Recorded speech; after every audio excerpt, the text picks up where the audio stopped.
Bonjour, alors moi c'est Clément, Tareva Teiti, je suis en première année au séminaire d'Orléans en 5e année pour le diocèse d'Orléans. pour le diocèse de Papeete en Polynésie française. Quelle est la place de la formation intellectuelle pour moi dans mon cursus de séminariste? Il ne s'agit pas seulement d'une accumulation de connaissances. J'apprends d'abord à mieux connaître Dieu. Dieu, c'est très important de le connaître par la foi, dans la prière, et je me dirais même que c'est primordial. Mais si on veut aller plus loin dans cette connaissance de Dieu ou approfondir d'autres sujets, je pense que la formation intellectuelle est vraiment intéressante.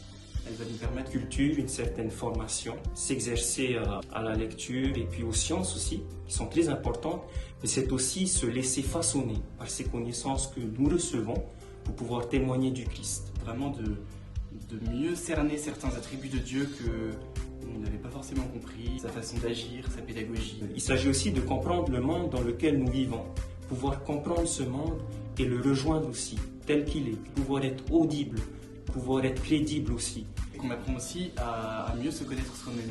Elle nous permet aussi de vraiment nous approprier notre foi. J'aime bien utiliser cette distinction entre le professeur de philosophie, on peut être aussi philosophe, on peut être les deux à la fois. Alors, quelle est la distinction? C'est que le professeur de philosophie, il peut seulement enseigner la matière qu'est la philosophie, mais sans forcément vivre la philosophie. Tandis que le philosophe, lui, a reçu cette formation en lui et il la vit complètement. Le Seigneur nous a dotés d'une raison et c'est bien sûr pour que nous l'utilisions au maximum. Pourquoi être prêtre aujourd'hui? La raison, c'est parce que je sens intimement, intérieurement que c'est vraiment le chemin que le Seigneur me propose de prendre.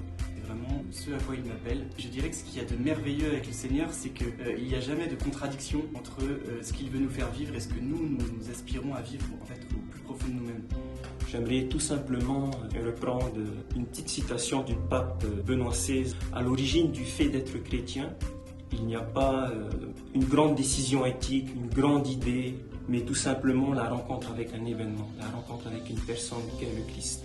Nous sommes faits pour donner notre vie aussi. Et je sens vraiment que ma vie, j'ai envie de la donner totalement à Dieu. Il y a plusieurs façons, on est tous appelés à donner notre vie à Dieu, bien sûr.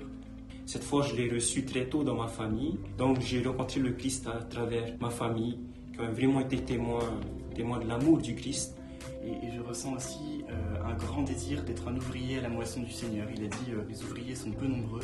Priez le maître de la moisson d'envoyer des ouvriers. Et j'ai vraiment ce désir en moi d'être cet ouvrier, être un instrument dans les mains du Seigneur pour lui ramener des âmes et vraiment le faire connaître autour de moi.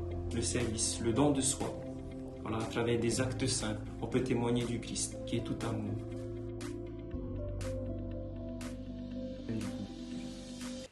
Tout simplement.